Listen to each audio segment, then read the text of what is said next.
iniciar primero la grabación y voy a iniciar en vivo, doctor. Ya Ok, estamos en vivo, así que demos un par de perfecto. minutos para que se conecten los espectadores. Ya. Ya van conectándose.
Perfecto, doctor. Si le parece, permítame presentarlo para iniciar.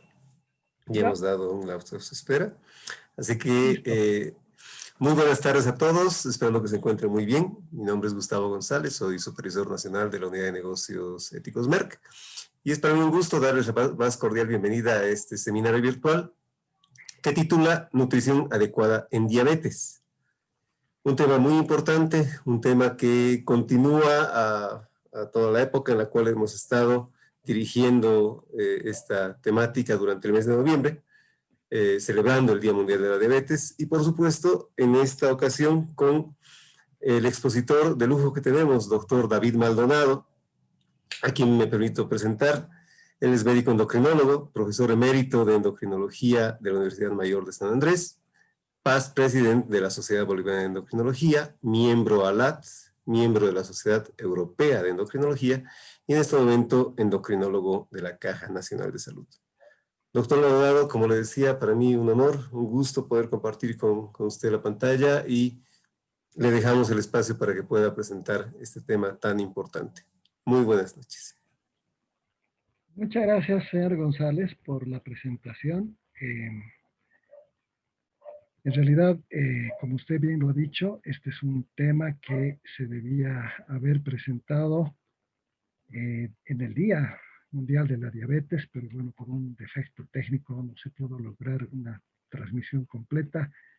Y agradezco de veras a Merck a través de Romina y de usted por haberme permitido y dado la ocasión de presentar esta pequeña charla que, como usted lo ha anunciado, se refiere al tema de nutrición en diabetes.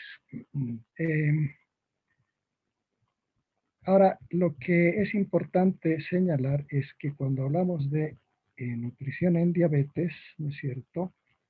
Estamos hablando de cosas realmente definitivamente importantes por cuanto la nutrición es uno de los pilares fundamentales del manejo de la diabetes. Entonces, vamos a comenzar planteando una pregunta. ¿Qué es lo que buscamos cuando tratamos a un paciente con diabetes mellitus?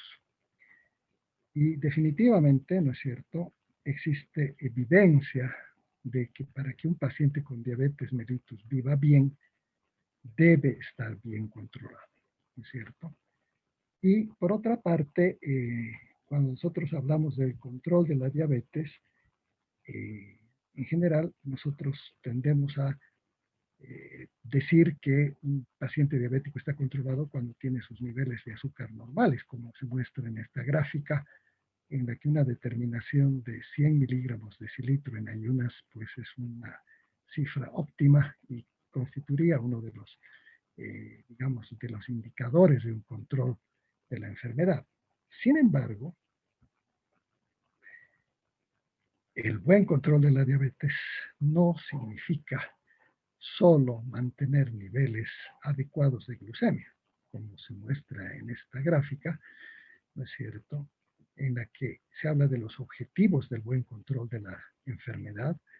Y como ustedes pueden ver claramente, aparte de la glucosa en ayunas, que aquí se dice preprandial, también hay que tomar en cuenta la glucosa que sucede después de comer, en el curso del día, digamos. ¿No es cierto? Después del desayuno, después del almuerzo, después de la cena, antes de dormir. Se tiene que tomar en cuenta, por otra parte, la presión arterial. Como ustedes pueden ver, ¿no es cierto?, las cifras de presión arterial pueden ser más o menos exigentes dependiendo de varios factores, ¿no es cierto? 130-80 es una de las cifras referenciales para el control de la presión arterial. Luego, los valores de colesterol bueno y colesterol malo, ¿no es cierto?, que en total no deben sumar más de 200 miligramos, incluso menos en algunos pacientes con algunos contextos, como son la enfermedad coronaria, con infartos, etcétera. Triglicéridos menos de 150 miligramos, ¿no es cierto? Y el control del peso, que es otro de los pilares fundamentales en el manejo de la diabetes. De hecho, una persona con diabetes no debería fumar. Y ese es otro de los hitos, otro de los puntos referenciales importantísimos del buen control de la enfermedad. ¿No es cierto? Claro, ¿cómo se puede lograr un buen control de la diabetes mellitus? Y bueno, a propósito de eso, cuando nosotros preguntamos a nuestros pacientes, ¿y cómo controla usted la diabetes mellitus? La mayor parte de los pacientes nos dicen, bueno, yo tomo esta tableta o tomo esta cápsula o me inyecto insulina, ¿no es cierto? Que es la respuesta mayoritaria de todos los pacientes, ¿no es cierto? Pero casi ninguno de ellos, ¿no es cierto?, habla de que controla su enfermedad con dieta y ejercicio. Y este es un punto importantísimo que lastimosamente mucha gente a veces ni siquiera ha oído mencionar el tema de que debería controlar su diabetes a través de la dieta y el ejercicio, al margen de su edad, ¿no es cierto?, y de otras condiciones. Entonces, este es un detalle importante que hay que tomar en cuenta. Acá les muestro lo que son los dos tipos de diabetes más importantes. Como la mayor parte de ustedes saben, la diabetes tipo 1 y la diabetes tipo 2 son las formas más importantes de diabetes. Hay muchas otras, pero la inmensa mayoría de los pacientes tienen o diabetes tipo 1 o diabetes tipo 2. La diabetes tipo 2 explica en general el 90% del monto total de pacientes diabéticos en el mundo y un 10% de diabetes tipo 1, ¿no es cierto? Ahora, una de las cosas que hay que recordar, muchos de ustedes saben este detalle, es que la diabetes es un problema mundial, es un problema de salud importantísimo en el mundo entero, y lastimosamente las cifras, lejos de controlarse o de disminuir, han aumentado, y han aumentado de una manera impresionante. Como ustedes pueden ver, aquí en esta gráfica se muestra lo que pasa en el mundo entre 1980 y 2014, ¿no es cierto? En este momento nosotros tenemos 46 millones de pacientes diabéticos, en realidad 463 millones de pacientes diabéticos en el mundo, y esta cifra, lejos de controlarse o de disminuir, aumenta cada vez más y de una manera alarmante. Esto, por ejemplo, son las predicciones que se tienen para el año 2045 y se compara lo que sucede en el año 2019, hace un año, y lo que se piensa que va a suceder el año 2045. Y vean ustedes, de 462 millones, casi 63 millones que habían en el 2019 y claro, en el 2020 desde luego, ¿no es cierto? Esta cifra va a aumentar en un 51% de acuerdo a las previsiones para el año 2045. O sea que ese es un problema que, lejos de controlarse, va a ser cada vez más importante y va a haber un mayor número de pacientes diabéticos en el mundo. Y la verdad es que ningún país ha logrado controlar este problema, ningún país ha logrado disminuir su cifra de pacientes diabéticos, lastimosamente. Ahora, otra de las cosas que es importante recordar es que la diabetes tipo 2 está directamente relacionada con la obesidad, es decir, con el exceso de acúmulo de grasa en el organismo. Y vean ustedes, esta es una gráfica que muestra lo que pasa entre 1970, 1980, 1990, dependiendo de los países, ¿no es cierto? Y lo que está previsto para el 2030. Lo que pasa en el 2020, pues ya lo vemos. Y como ustedes pueden ver, la tasa de obesidad, lejos de controlarse, disminuirse o mantenerse estable en ninguna parte del mundo, ¿no es cierto?, se puede lograr esto y al contrario, las cifras son cada vez mayores y está previsto que sigan subiendo y que sigan siendo mayores lastimosamente. Y esto está en directa relación con la aparición de la diabetes mellitus. Ya se sabe que la obesidad es uno de los factores más importantes para el desarrollo de la diabetes tipo 2. De modo que estamos hablando de 1.800.000 millones de personas con exceso de peso y de 600 millones con obesidad en el mundo. Y esto definitivamente es un problema planetario, si ustedes quieren. Ahora, nosotros no estamos aislados de esta realidad mundial. Esta es una declaración del Ministerio de Salud que se publicó en el año 2019 en La Patria, ¿no es cierto?, de Oruro, en el que el Ministerio de Salud dice que el 50%, más del 50% de la población en Bolivia tiene sobrepeso u obesidad. Bueno, nosotros no tenemos cifras muy exactas, pero no voy a poner en duda esta aseveración porque la verdad es que la cantidad de personas obesas y con sobrepeso las vemos frecuentemente. No puedo decir que sean precisamente estas cifras o no, pero el volumen de pacientes obesos que tenemos es importante y cada vez mayor, indudablemente. Ahora, este detalle, ¿no es cierto?, repercute sobre la diabetes en nuestro país. Y aquí ustedes ven, esto ha sido publicado en página 7, ¿no es cierto?, y muestra la cifra de pacientes diabéticos entre el 2010 y el 2015. Y como ustedes pueden ver, hay un aumento de la cifra de 64.000 a casi 90.000 para el año 2015. En este momento estaremos bordeando o superando los 100.000 pacientes con diabetes en Bolivia. Entonces, nosotros no estamos lejos de esta realidad. Santa Cruz tiene un mayor volumen, como ustedes pueden ver, que La Paz y Cochabamba. De modo que nosotros no estamos lejos de lo que pasa en el mundo entero. Estamos formando parte de esta epidemia de diabetes que vive el mundo, ¿no es cierto? Ahora, se sabe que el tema de la obesidad tiene muchos factores que la producen, ¿no es cierto? Y tenemos factores genéticos y factores ambientales. Los factores ambientales son más importantes que los factores genéticos, pero desde luego también estos influyen.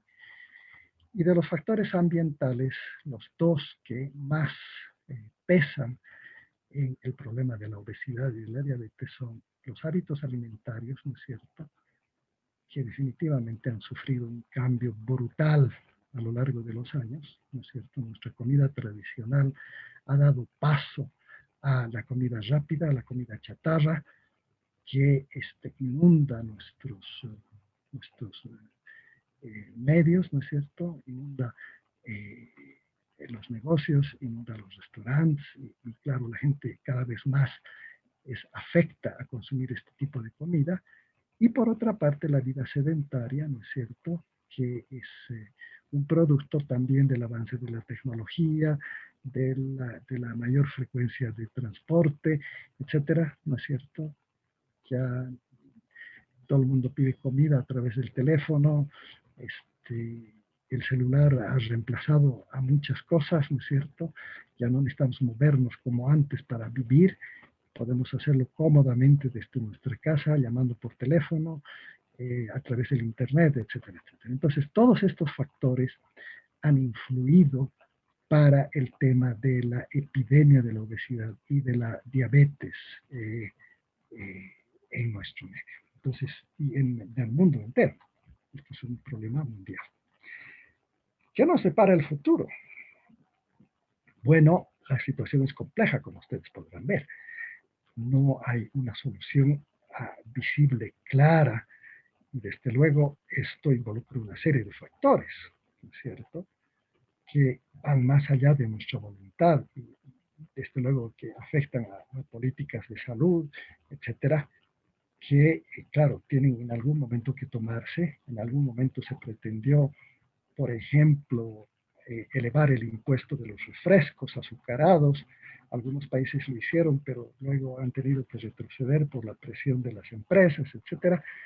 Es un tema bastante complejo. De modo que si nosotros pretendemos hablar de soluciones, la respuesta es, bueno, no sabemos exactamente qué es lo que va a pasar, pero la situación es complicada, desde luego.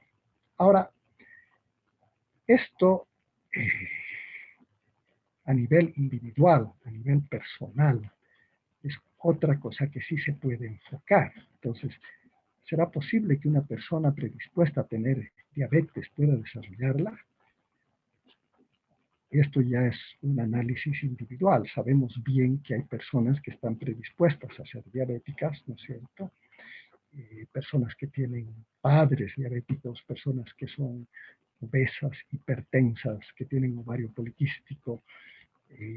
Esas personas se sabe que tienen una predisposición a desarrollar diabetes. Entonces, ¿será posible que una persona de pronto diga, quisiera evitar desarrollar la diabetes a la que estoy predispuesto? Bueno, de manera interesante la respuesta es sí. Sí se puede. Sí se puede evitar que una persona predispuesta a desarrollar diabetes la tenga, o por lo menos se la puede retrasar de manera significativa. Y en vez de que esta persona se vuelva diabética a sus 30, 40 años, de por ahí la desarrolla a los 70, 80 años, de modo que ya los riesgos son menores, el tiempo que va a tener la enfermedad es mucho menor, etc. Entonces, la respuesta es sí. La otra pregunta es, ¿cómo? Bueno, definitivamente, para tratar de prevenir el desarrollo de la diabetes, nosotros tenemos que hablar de los cambios del estilo de vida. Y tenemos que hablar de lo que es una nutrición adecuada y ejercicio, y eso significa dieta. Entonces, aquí es donde ingresa el tema de la dieta en el manejo de este problema. Entonces, aquí tienen ustedes, y seguramente todos ustedes han oído hablar de las múltiples dietas que existen para tratar la obesidad y para tratar de evitarla, ¿no es cierto? E incluso para tratar la diabetes misma. Aquí tienen ustedes una lista de muchas posibilidades. No vamos a hablar, desde luego, de todas ellas porque no es precisamente pertinente. Vamos a hablar de algunas cosas puntuales y me voy a permitir decir que en general, cuando nosotros hablamos de una alimentación para bajar de peso a la persona, tenemos que hablar de dietas moderadamente hipocalóricas y tenemos que fijarnos en la calidad de los nutrientes de la dieta, ¿no es cierto? Tenemos que hablar, por ejemplo, de que una dieta que pretenda bajar de peso a una persona, que tienda a prevenir la diabetes de una persona, que tienda a prevenir la obesidad de una persona, tiene que tener algunos requerimientos. Y uno de los más importantes es que esta dieta tiene que cubrir las necesidades diarias de nutrientes, es decir, tiene que tener la cantidad suficiente de proteínas, hidratos de carbono y grasas que una persona necesita para vivir bien, y lo mismo de vitaminas y minerales. Esta es una condición obvia que tienen que tener cualquier indicación nutricional. Otra cosa importante es que por varias razones, que las voy a tratar de ir desarrollando progresivamente en el curso de esta charla, la presencia de la fibra en la dieta es cada vez más evidente. La importancia de la fibra nutricional es un detalle importantísimo. Y más que nunca, ahora se sabe que la fibra está contenida en los vegetales, en las frutas y en los cereales integrales, ¿sí? La fibra es un elemento vital dentro de cualquier dieta humana. Y particularmente cuando se habla de la dieta que vamos a tratar de usar para prevenir obesidad, diabetes o para tratar la diabetes misma. Tiene que tener una disminución de calorías, ¿no es cierto? Probablemente a expensas de reducir en parte los hidratos de carbono y reemplazar esto por los otros tipos de nutrientes. Tiene que tener un bajo contenido de carbohidratos simples, es decir, de carbohidratos de fácil absorción, que se transforman rápidamente en glucosa y elevan la glucosa sanguínea y facilitan su depósito como grasa en el tejido adiposo, es decir, en nuestra grasa corporal y en otros órganos. Tiene que tener un bajo contenido de azúcar, ¿no es cierto? Y tienen que ser básicamente carbohidratos complejos, es decir, son carbohidratos que necesitan absorberse de una manera lenta y progresiva para evitar subidas bruscas de los niveles de azúcar. Tenemos que tener dietas sin grasas trans y sin grasas saturadas. Esto, dicho en palabras fáciles, quiere decir tratar de reducir el consumo de grasa animal y tratar de reducir el uso de grasa utilizada en la industria, es decir, en los alimentos procesados. Los alimentos procesados recurren a las grasas trans para que los alimentos tengan una consistencia, ¿no es cierto?, más sólida, y por otra parte se trata de evitar que los aceites se vuelvan rancios utilizando este tipo de grasas, y esto nosotros los tenemos en las galletas, ¿no es cierto?, en los pasteles, en las tortas, en todos los productos industrialmente elaborados. Y por otra parte, la dieta tiene que tener un buen aporte de grasas de buena calidad, que significa grasas monosaturadas o poliinsaturadas. Esto es grasa vegetal esencialmente. La grasa vegetal en general es grasa que tiene ácidos grasos monoinsaturados y poliinsaturados. Esto es simplemente los componentes de los aceites que son de origen vegetal, son grasas buenas en general, y el prototipo es el aceite de oliva, que es un ácido graso monoinsaturado, el ácido oleico, ¿no es cierto? Y otras grasas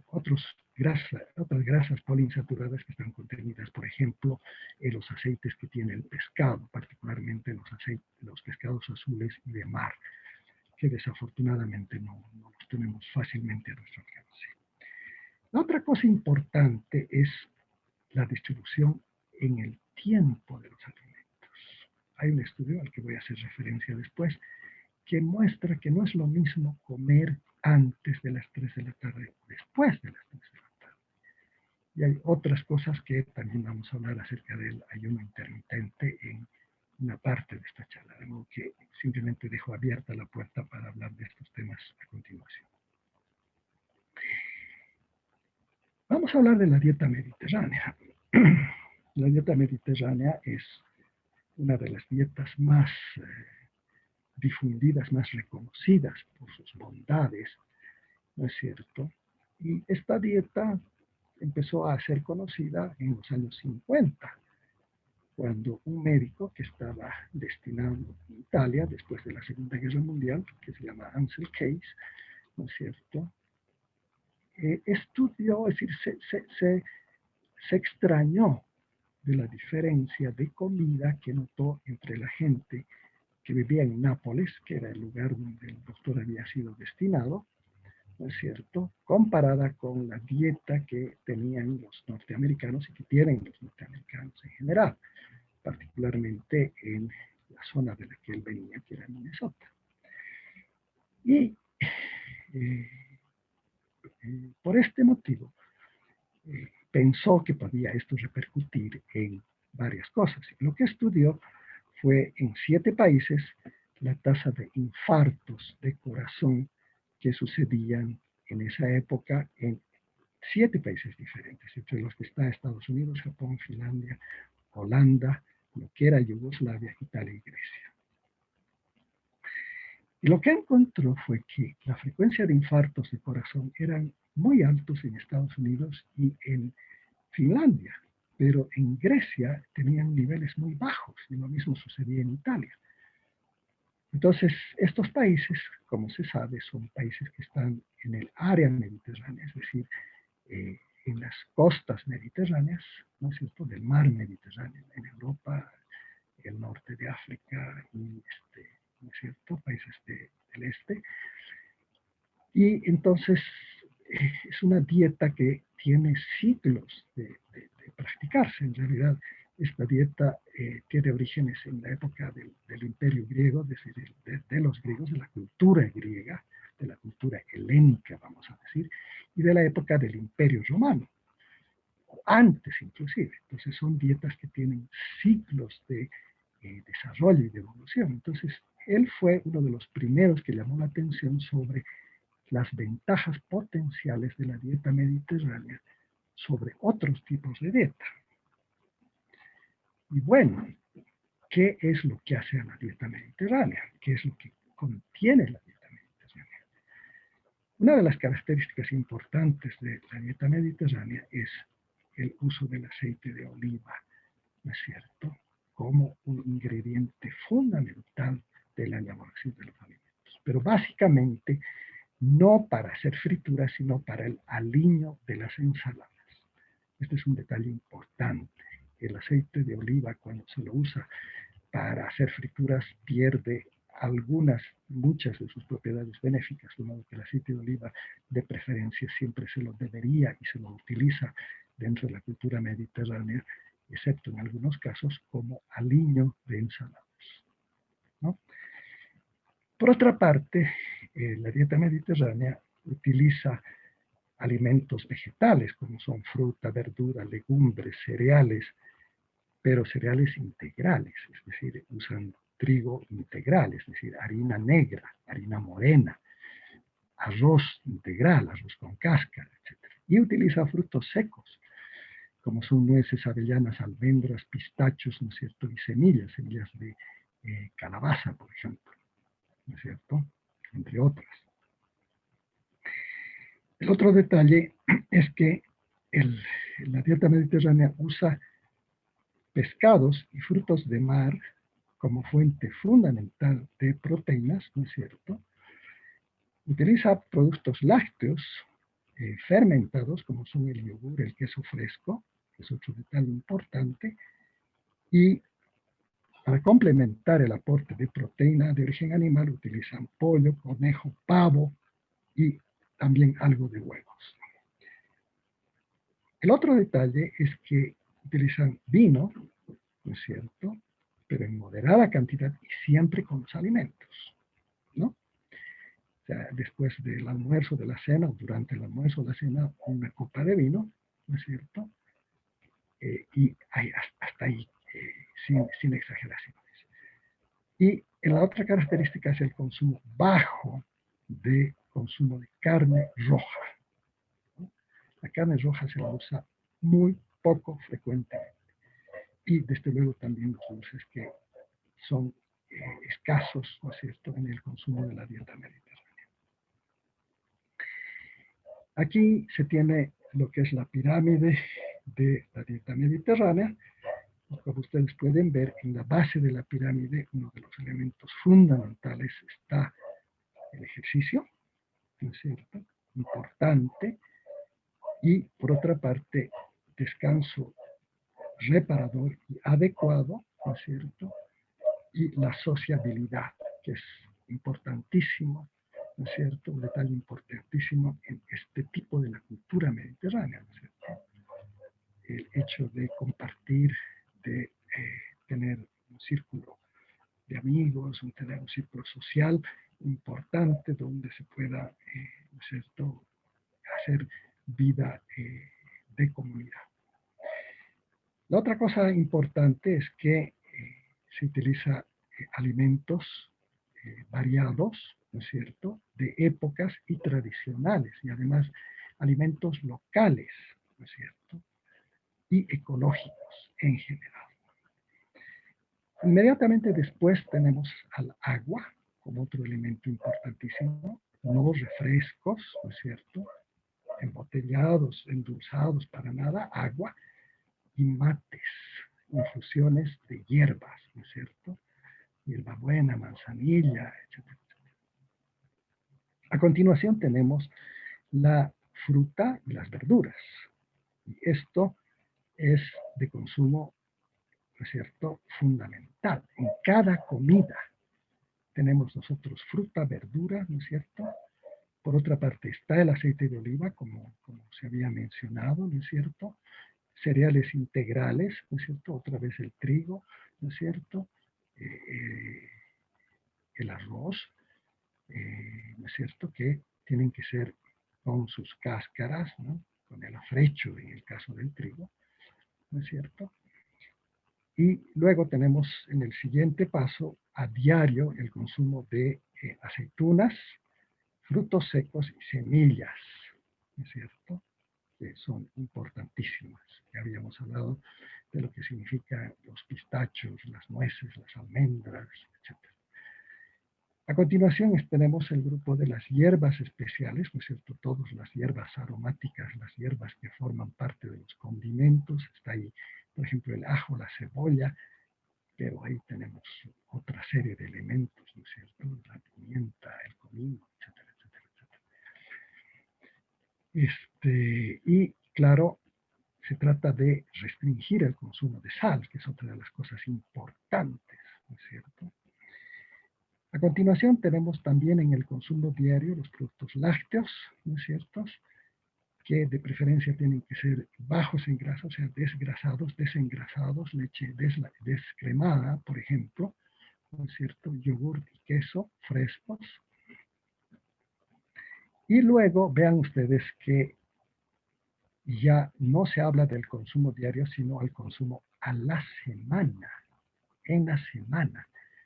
Se habla de carne blanca, 2 raciones en la semana, y pescado o mariscos, 2 raciones a la semana. Huevos, entre 2 a 4 raciones también, y legumbres, 2 raciones a la semana. Es algo importante, hablamos de abejas, de habas, ¿no es cierto? De lentejas, ¿no es cierto? De frijol. Papas, vean ustedes, menos de 3 raciones a la semana, ¿sí? Las papas están reducidas en su consumo. Y definitivamente la carne roja, de la que se habla, menos de 2 raciones por semana.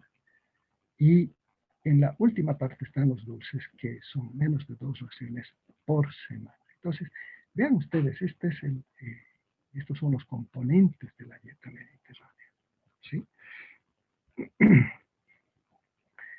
¿Se podrá hacer una versión local de la dieta mediterránea? Probablemente sí, probablemente sí.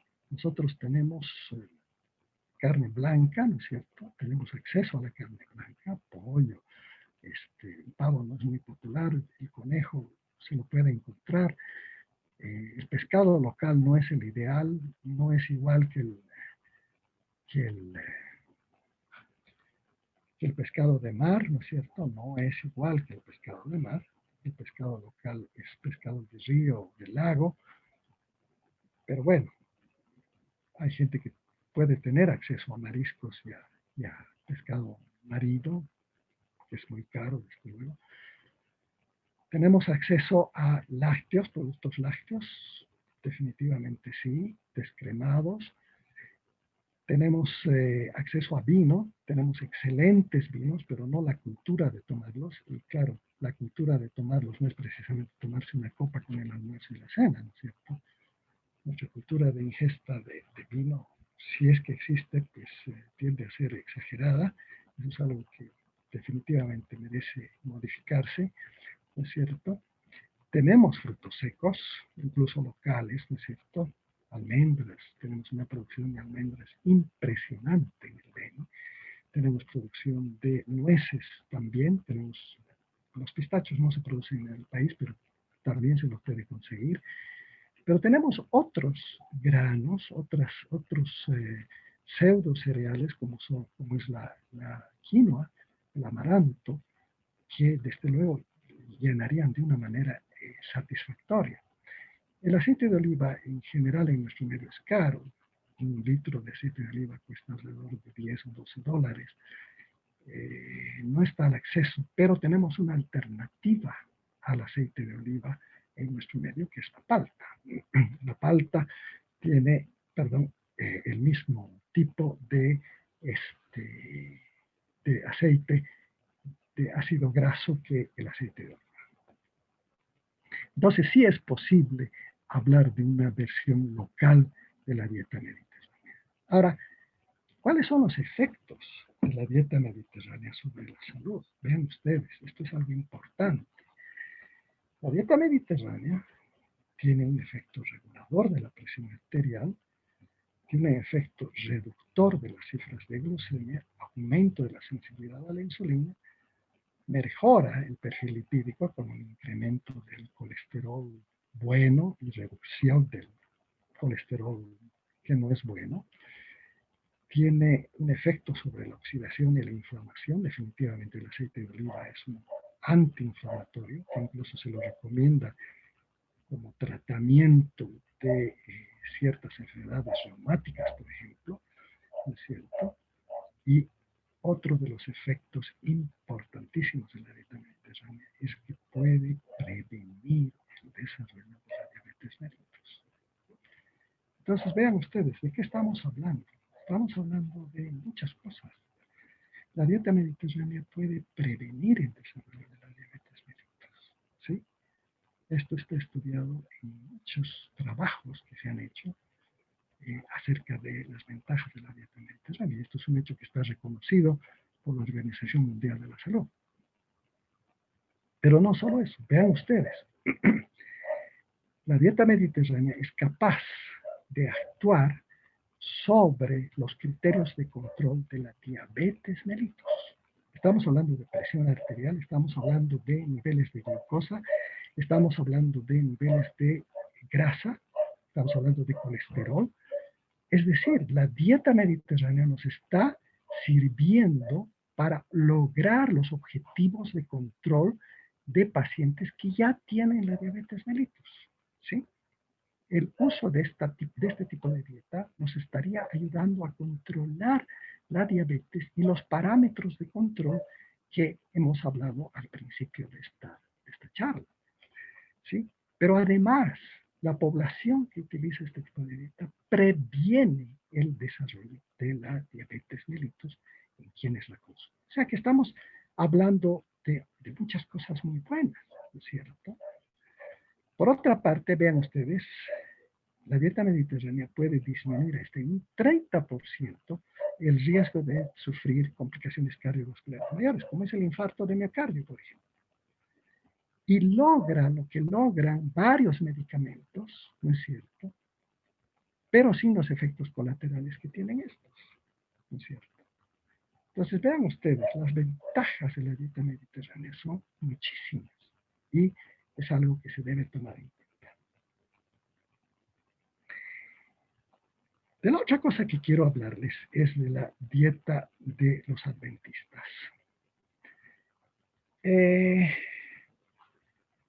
Los adventistas son un grupo religioso, ¿no es cierto? No voy a hacer alusiones de orden religioso para nada. Soy muy respetuoso de todas las concepciones religiosas. Pero sí es un detalle interesante el que este grupo, ¿no es cierto? Es un grupo interesante porque tienen ciertos hábitos de vida.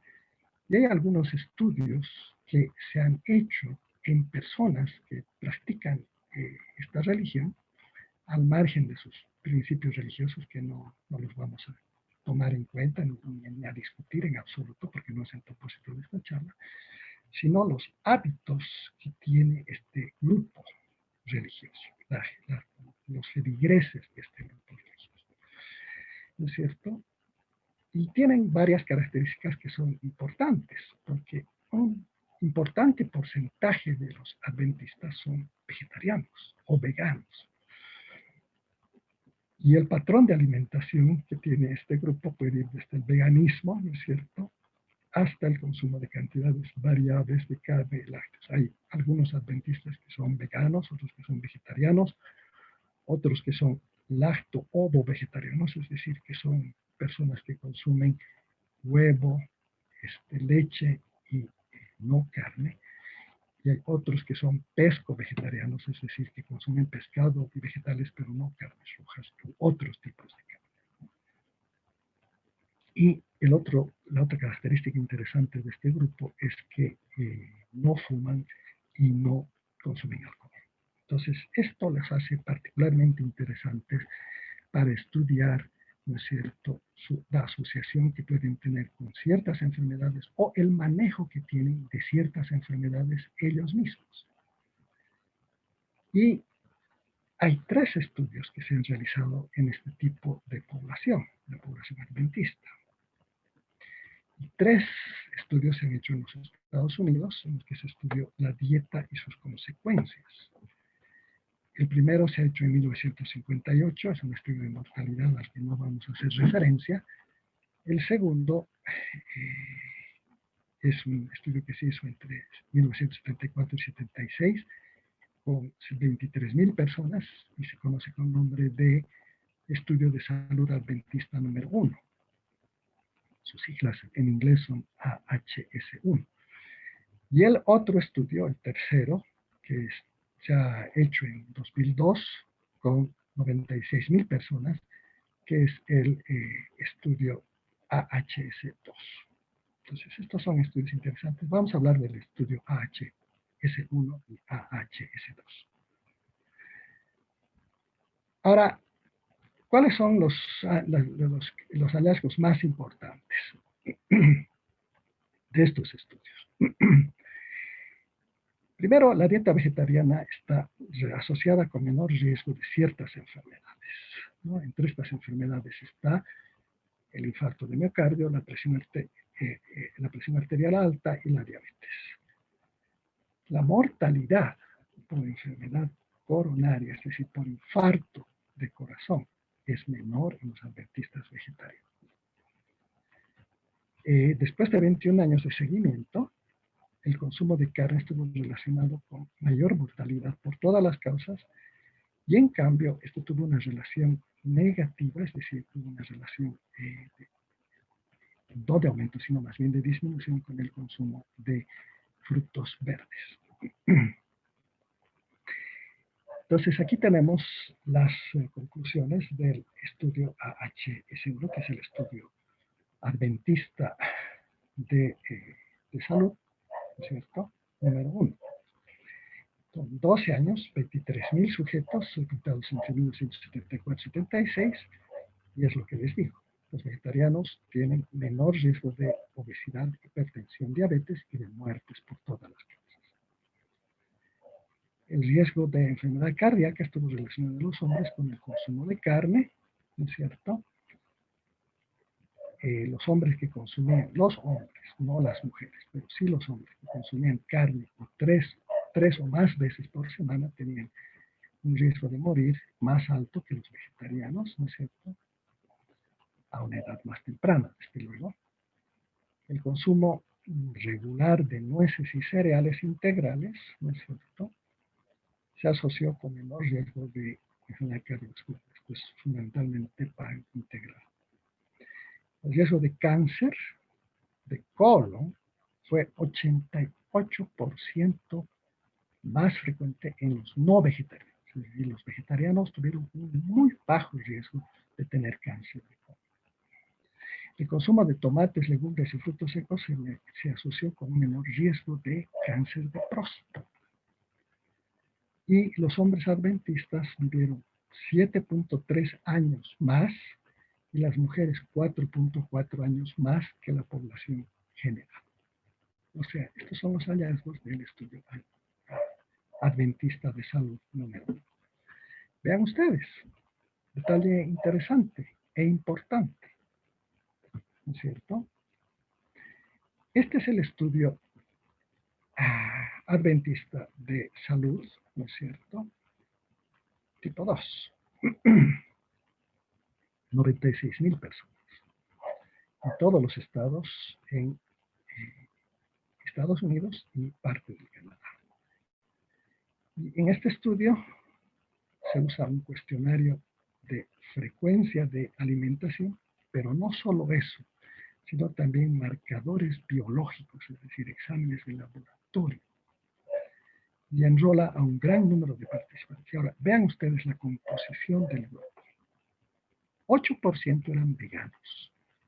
Lacto-ovo-vegetarianos, 28%. Y pesco-vegetarianos y semi-vegetarianos, 16%. Y no vegetarianos eran 48%, cerca de la mitad. ¿Qué es lo que encontraron? Vean ustedes.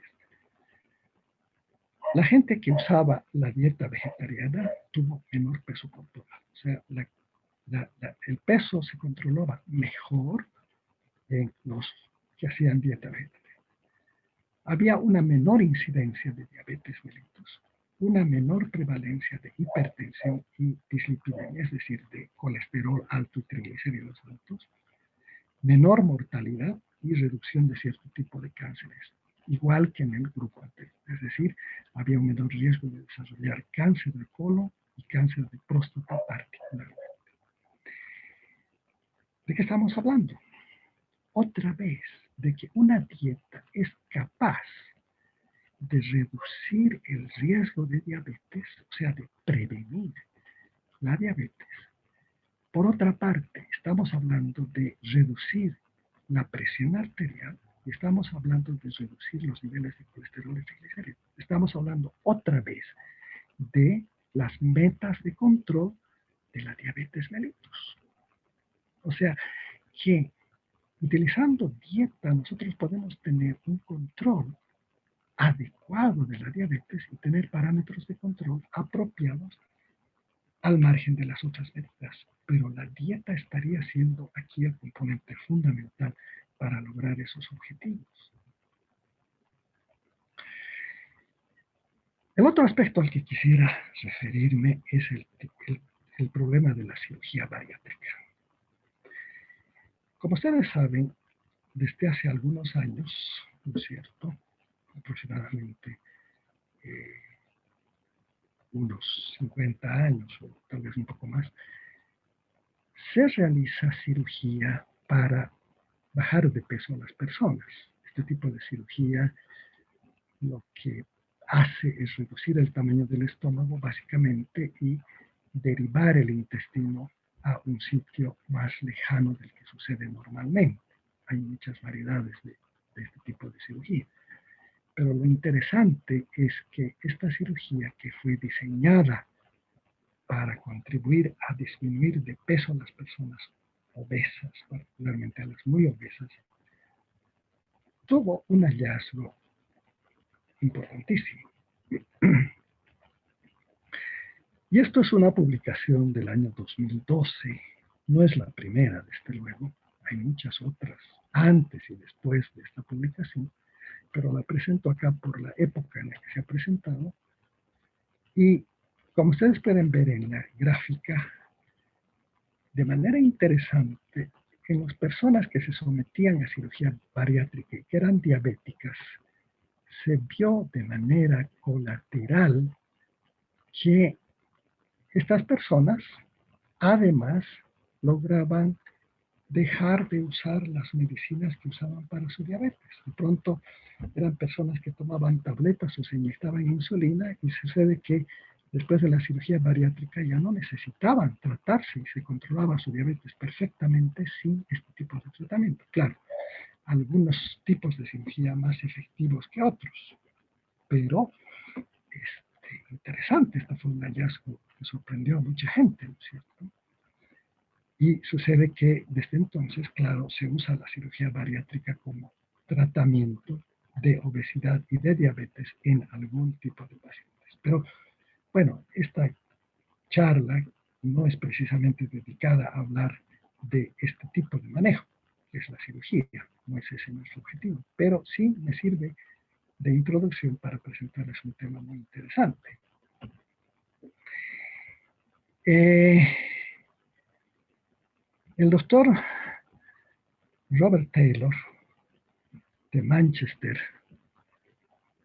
viendo este tipo de experiencia, ¿no es cierto?, con la cirugía bariátrica, se planteó una pregunta y dijo, ¿no será posible hacer lo mismo sin cirugía? Y para esto utilizó a un grupo de personas con diabetes, ¿no es cierto?, a las que les dio una dieta muy baja en calorías. Les dio 600 calorías diarias. Esto es la mitad o menos de la mitad que normalmente consume una persona bien nutrida, bien alimentada. Pero era un estudio que pretendía demostrar que sin cirugía bariátrica se podía conseguir lo mismo. Y en realidad lo hizo. Este doctor, después de 8 semanas de suministrar este tipo de dieta a sus pacientes, que estaban desde luego controlados en un hospital, logró que sus pacientes diabéticos con este tipo de dieta remitieran su diabetes. ¿Qué quiere decir eso? Que dejaron de usar medicación y controlaron su diabetes perfectamente con este tipo de tratamiento. Entonces, él demostró que sin cirugía se podía conseguir este objetivo, ¿no es cierto? Ahora, este es un estudio que es referencial, ¿no es cierto? Se ha convertido en un estudio de referencia por la época en la que se hizo. Esto se ha publicado en 2011. Y este es un estudio que ha servido de marco para una serie de otros trabajos que se han hecho sobre este tema. Obviamente, no se puede mantener a una persona con 600 calorías para que viva indefinidamente. Definitivamente no. Eso no se puede hacer.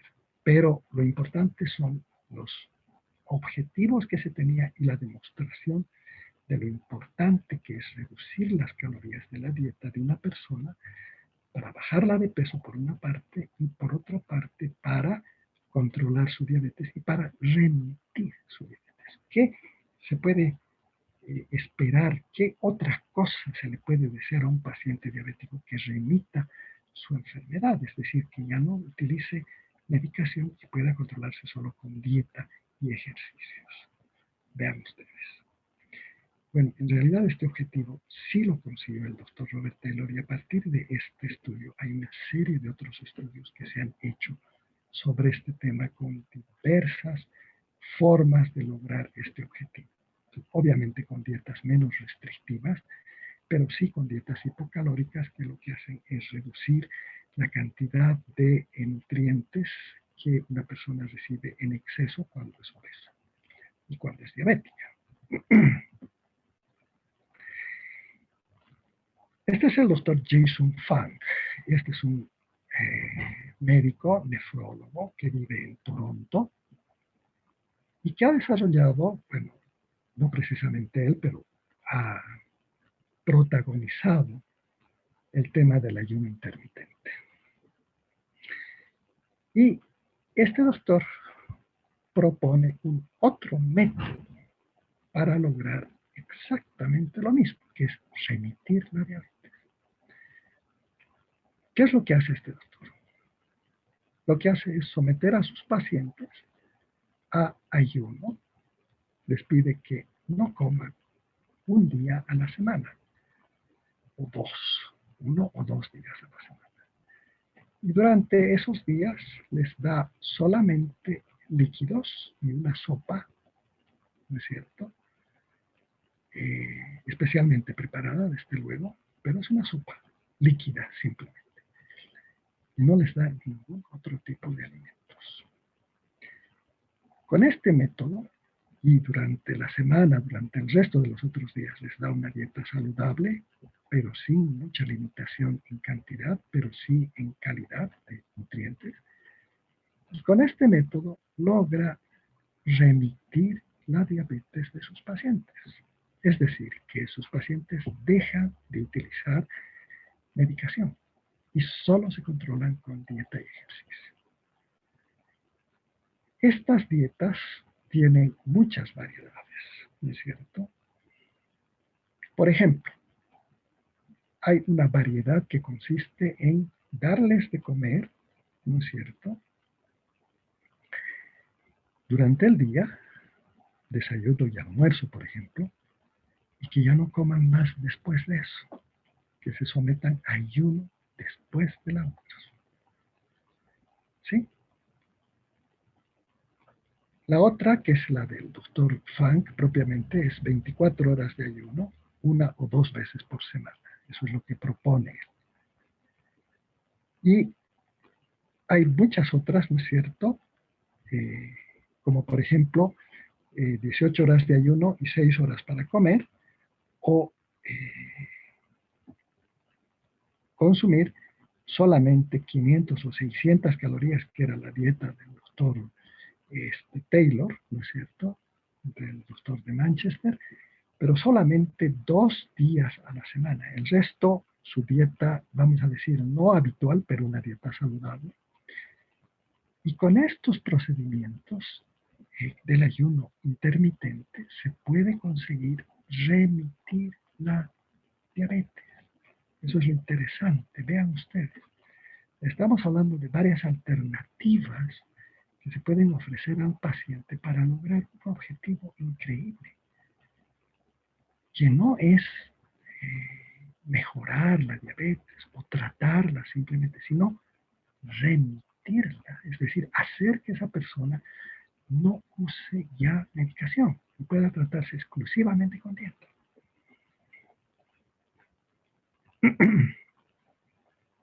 Hay otro estudio al que he hecho referencia al inicio de esta charla, de que es muy diferente tener la comida principal antes o después de las 3 de la tarde. Este es un estudio muy interesante, ¿no es cierto?, que ha publicado en el 2013, ¿no es cierto?, en el que lo que se hace es alimentar a una persona con el alimento principal antes de las 3 de la tarde o después de las 3 de la tarde. Y se ve que las personas que comen el almuerzo, su comida principal, antes de las 3 de la tarde, tienen un control de peso más adecuado que las personas que comen después de las 3 de la tarde, aunque coman lo mismo. Entonces, estamos pues viviendo una época de novedades interesantes acerca del manejo de la dieta y la obesidad y la diabetes. Y estas dietas, tanto la dieta mediterránea como la dieta de los adventistas, ¿no es cierto?, o el método del doctor Funk, puede servir para prevenir la diabetes, para tratar la diabetes, para remitir la diabetes, que son cosas muy importantes. No todos los pacientes van a ser candidatos a este tipo de manejo, definitivamente. Ni siquiera la mayoría. Y eso lo destaca muy claramente el doctor Taylor. El doctor Taylor reconoce que este tipo de dietas no la pueden realizar cualquier persona. Pero por lo menos lo importante es enseñar a los pacientes que existen estas posibilidades. El paciente decidirá si es que quiere hacerlo o no. Por lo menos intentará, por lo menos tratará de seguir uno de estos métodos. Y algunos pacientes lo logran y remiten su enfermedad y viven como si prácticamente no tuvieran la enfermedad. Entonces, estamos pues en situación de ofrecer varias alternativas a nuestros pacientes y hay que tomar en cuenta estas posibilidades definitivamente. En realidad, el principio del ayuno no es un concepto nuevo. El doctor Elliot Joslin, que es uno de los pioneros del manejo de la diabetes, hace un siglo ya anunció que el ayuno debería ser tomado en cuenta como una forma de tratamiento de la diabetes. El doctor Joslin vivió la diabetes cuando no había insulina y cuando solo se podía hacer ayunar a los pacientes, incluso los pacientes tipo 1, como única forma de tratamiento. El doctor Joslin, hay una clínica en Estados Unidos que lleva su nombre, ¿no es cierto?, anunció ya esto, ¿no es cierto?, de que el ayuno podía ser uno de los métodos de experiencia. De hecho, él lo hacía en sus pacientes, incluso diabéticos tipo 1, como única forma de tratamiento de la enfermedad. De modo que el concepto del ayuno no es precisamente un concepto muy nuevo. Por otra parte, el ayuno forma parte de la tradición de muchos países y de muchos medios. Ahora se hace muy poco ayuno, pero antes el ayuno en la Iglesia Católica era una cosa muy frecuente, que se practicaba como un acto de contrición, ¿no es cierto?, importante. Ahora el ayuno casi ha desaparecido de la práctica. La otra cosa importante que quisiera comentarles es el tema de la microbiota intestinal. Es un tema apasionante, muy interesante, que está en pleno desarrollo, definitivamente, ¿no es cierto? Está en pleno desarrollo. Y básicamente se refiere a que nosotros en nuestro intestino, en todo nuestro tracto intestinal, el tracto digestivo, desde la boca hasta el ano, nosotros tenemos una población de microorganismos impresionante. Tenemos millones de bacterias, de arqueas, de virus, de protozoarios que viven en nuestro interior normalmente. No somos conscientes de ello, desde luego. La microbiota intestinal ha adquirido una importancia impresionante durante los últimos años, debido particularmente a que se han desarrollado técnicas de estudio que no son precisamente los cultivos y que permiten reconocer a especies, géneros y familias de este tipo de microorganismos de una manera mucho más directa y segura a través de una búsqueda genética de sus componentes.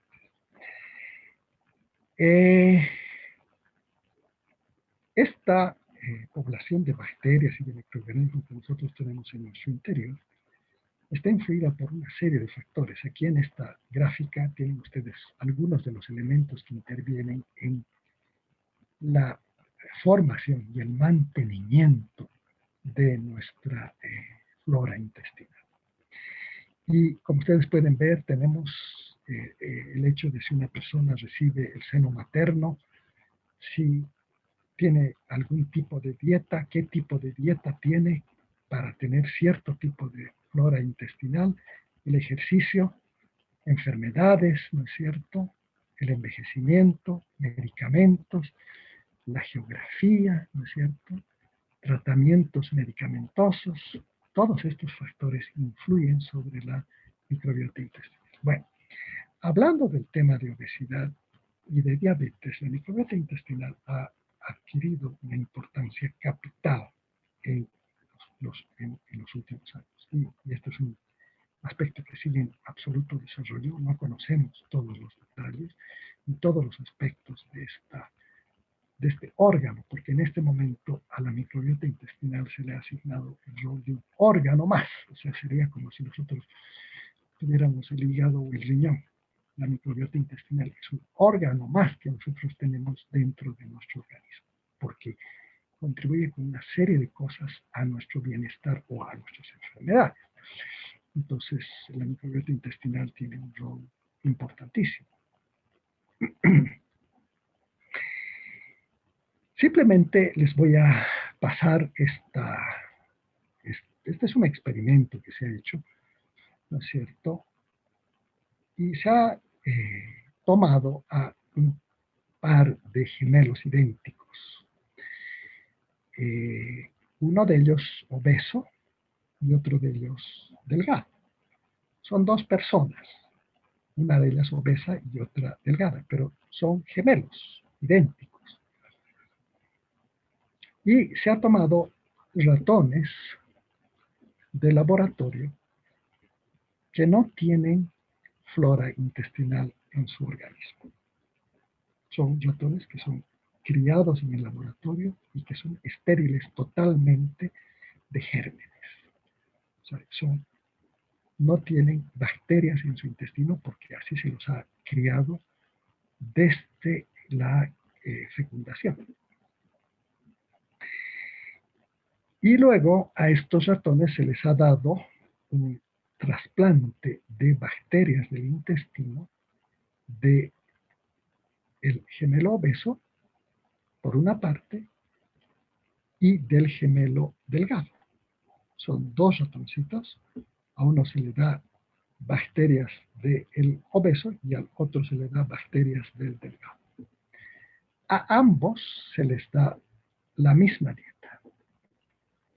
Es una dieta baja en grasa y rica en fibra, pero es la misma dieta. ¿Y qué se observa? A estos ratoncitos se los alimenta por unas semanas y sucede que el ratoncito que ha recibido las bacterias de la persona obesa engorda. Y el ratoncito que recibe las bacterias de la persona delgada no engorda. Conclusión. Las bacterias de nuestro intestino, seguramente, esto es hecho en ratones, esto se ha replicado también en personas, pero de otra manera. ¿Qué sucede? Que las bacterias de la persona obesa no son las mismas que las bacterias de la persona delgada. Las bacterias de la persona obesa favorecen el desarrollo de obesidad. Las bacterias de la persona delgada no favorecen el desarrollo de obesidad. Entonces, vean ustedes, sucede que estas bacterias que nosotros tenemos en nuestro organismo intervienen de una manera interesante en el desarrollo de obesidad y de diabetes. Ahora, ¿cómo nosotros podemos influenciar en una flora microbiana saludable? De manera interesante, hay muchos estudios que se están haciendo todavía y que se siguen haciendo, que nosotros podemos modificar nuestra flora microbiana intestinal con nuestra dieta y con el ejercicio. Si nosotros tenemos una dieta alta en fibra, una dieta amplia, variada, que tenga una variedad de alimentos grande, ¿no es cierto? Que sea rica en fibra de verduras, de frutas, nosotros vamos a alimentar nuestra flora microbiana saludable. Vamos a facilitar el desarrollo de una flora microbiana que no nos permita desarrollar cierto tipo de enfermedades. Este es un terreno en amplio estudio y en franco desarrollo, pero los estudios y los resultados preliminares nos llevan a pensar que las cosas van por ese sentido. O sea, que vean ustedes, ¿por qué es importante el consumo de fibra? Decíamos al iniciar nuestra charla. Es para alimentar nuestra flora microbiana saludable. Esas bacterias se alimentan de la fibra que nosotros comemos con nuestros alimentos. En cambio, una dieta pobre en fibra favorece el desarrollo de una flora intestinal que no es conveniente para nosotros y que puede favorecer el desarrollo de enfermedades. ¿Sí? Cuando nosotros no les damos fibra a nuestras bacterias de nuestro intestino, que es su alimento natural, esas bacterias, esos microorganismos se alimentan de parte de nuestra mucosa intestinal. Disminuyen la capa de moco que recubre al intestino grueso y al intestino en todas sus porciones, fundamentalmente al intestino grueso. Y se alimentan incluso de componentes celulares de nuestro intestino. Favorecen el paso de sustancias tóxicas a través de las células del intestino porque no les damos el alimento que esas bacterias necesitan para desarrollarse. Y el alimento que esas bacterias necesitan es fibra alimentaria, que está contenida en cereales integrales, frutas y verduras. De ahí la importancia y de ahí por qué este tipo de dietas tiene los efectos que tiene. La dieta mediterránea, la dieta vegetariana, etcétera, etcétera. O bueno, cualquier dieta que tenga un alto contenido de fibra. Esta es la importancia y el mensaje.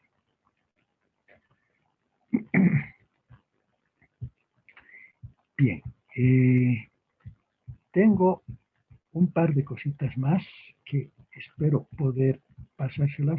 Estoy buscando cómo voy a pasar mi próxima diapositiva. Denme por favor unos minutitos. En un ratito espero poder... Aquí está. Eso es.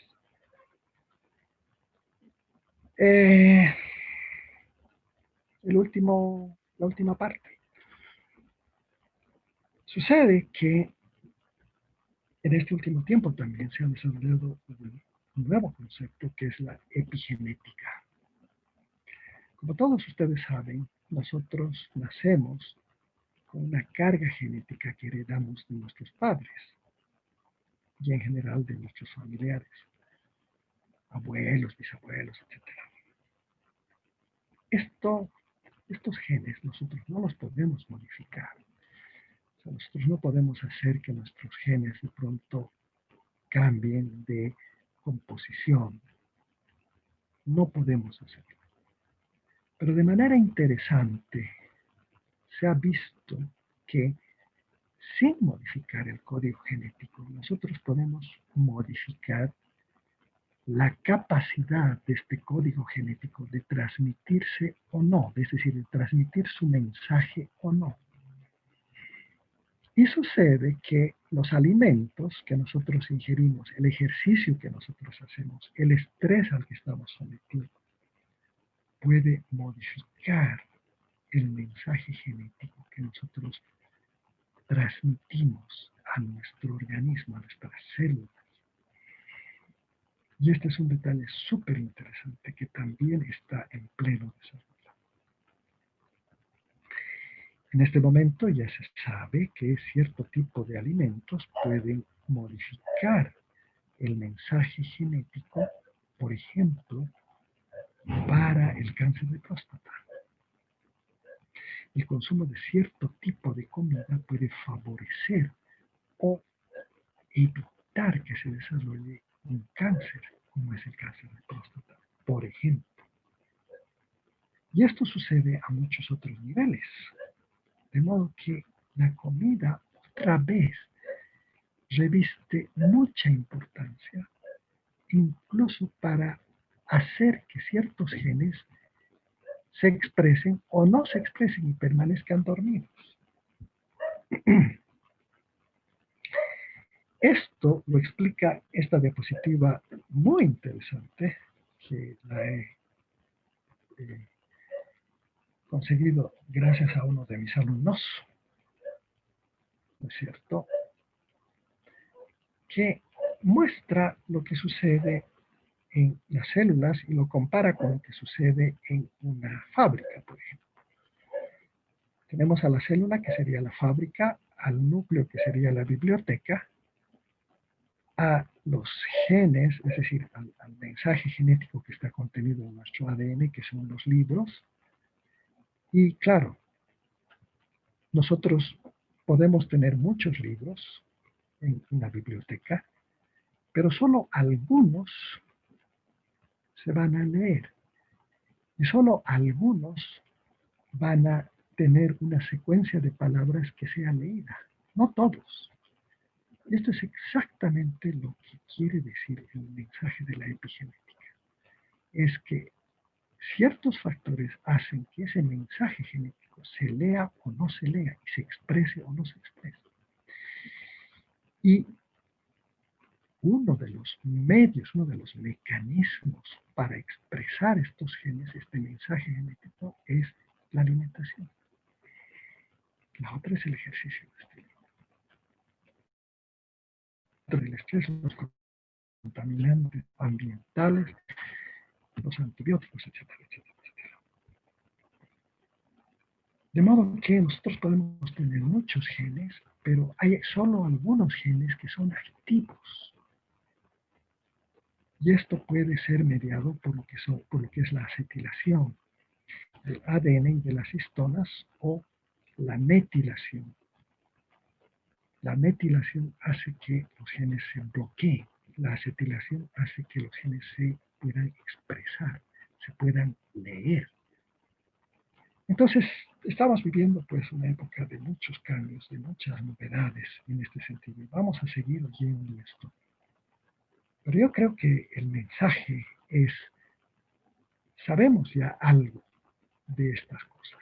Y parece claro, hay cierto tipo de dietas que son benéficas y hay otro tipo de dietas que no son benéficas.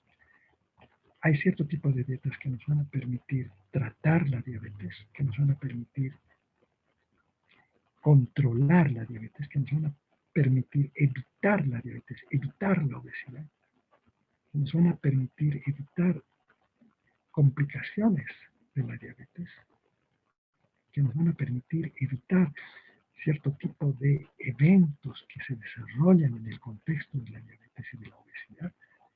Eso ya lo sabemos. La decisión es personal. No le podemos obligar a un paciente que se someta a un cierto tipo de dieta, pero por lo menos le daremos el mensaje de lo que le conviene.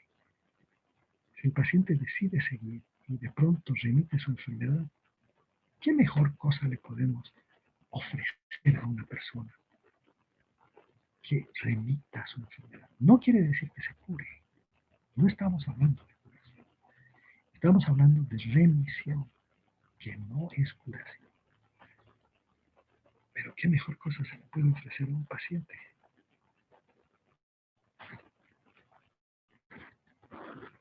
Muchas gracias por su paciencia y su atención. Creo que me he excedido en el tiempo. Le agradezco mucho su tolerancia. Agradezco mucho a mis auspiciadores, a Gustavo y a Romina, por haberme aguantado durante este largo periodo. Pero bueno, era algo que me salía de la boca y que ya no lo podía reprimir y tenía que decirlo. Y bueno, gracias por permitirme hacerlo. Muchas gracias. Doctor, a usted las gracias, todo lo que ha dicho y bueno, ha tratado de resumir, he visto eso, nos comparte mucho conocimiento, nos hace abrir muchos otros espacios referidos a lo que de verdad nos interesa, manejar de mejor manera a la diabetes, al paciente diabético. Y tenemos asistencia de médicos, de pacientes, por supuesto, que han estado muy atentos. Creo que el tema es muy interesante. Podríamos ampliar varios de los temas que ha usted compartido ahora mismo, actualidad que nos llama la atención y que agradecemos. De verdad agradecemos mucho que usted pueda compartirlos. Usted sabe mucho al respecto y tiene mucha experiencia, pacientes que pues le permiten con mucha seguridad hablar al respecto de este tema. Así que los invitamos a los asistentes, si tienen algunas dudas, consultas, a poder aprovechar estos minutos que nos quedan del seminario para hacerlas por medio del icono correspondiente, preguntas y respuestas, si es que habrían. Hay agradecimientos, doctor, agradecimientos por la orientación, hay agradecimientos por el espacio que usted da, porque realmente, pues, usted, como le decía al inicio, es un profesor al respecto de este tema y de nuestra parte, como Merck, nos encanta poder participar en este espacio con usted. Por ahora creo que no hay ninguno. ¿Tienes alguno, Romina, por ahí? No, todavía no tengo ninguna pregunta, pero Sí, agradecerle también. Muchas gracias, doctor. El tema estuvo Sí, muy interesante, la espectacular. verdad que a mí me pareció muy útil muchas de las dietas que mencionó. A nivel general creo que uno siempre trata de mantener una mejor alimentación, un estilo de vida adecuado, ¿no? Entonces, la verdad que son muy útiles sus consejos que nos ha dado esta noche. muchas gracias. Yo soy el agradecido, de veras que agradezco mucho el espacio que me concede Merck a través de sus representantes, que son Romina y Gustavo en esta ocasión. Muchas gracias. La verdad es que Romina estuvo presente en el intento de charla que tuve hace unas semanas y que no se pudo por razones técnicas, ¿no es cierto? Pero bueno, muchas gracias por haberme dado la ocasión y la cobertura para expresar algunos de los conceptos que son novedosos sobre este tema. Y bueno, espero que haya sido de utilidad y de provecho para la gente que ha podido escucharlos y que pueda escuchar en el futuro. esta conversación, porque sé que ustedes la han grabado, así que bueno, espero que así sea. Así es, doctor. Sí, solamente hay muchas felicitaciones y quieren que se haga seguido. Bueno, les recordamos, ¿no?, que durante todo este año hemos estado realizando charlas que seguramente las volveremos a retomar el año que viene. Tenemos todavía unas cuantas en estos días que quedan del año y le vamos a estar haciendo conocer la fecha y la hora también. Sí, doctor. Hay muchos agradecimientos.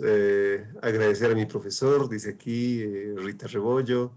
Gracias por la orientación, gracias por el tiempo. Doctor, de nuestra parte, los brazos abiertos, como siempre, o desde siempre con Merck. Gracias por la Gracias. confianza. No hay preguntas específicas, realmente es un tema que puede seguir y seguir conversándose al respecto. Y nosotros, cuando tenga usted tiempo también, pues podemos planificar una segunda o tercera o Muchas cuarta gracias. charla. Lo que Muchas usted gracias. decía respecto de la grabación, sí la tenemos, les vamos a pasar el enlace también para que puedan, si quieren, verla nuevamente. A usted también, por supuesto, se lo vamos a enviar, doctor, va a estar cargada en YouTube. Y cualquier consulta, cualquier espacio que puedan tener los pacientes, sabemos que pueden acceder a usted y sus colegas también que están en contacto. ¿Verdad, doctor? Muchas gracias. Sí, Una quiero pregunta agradecer de veras.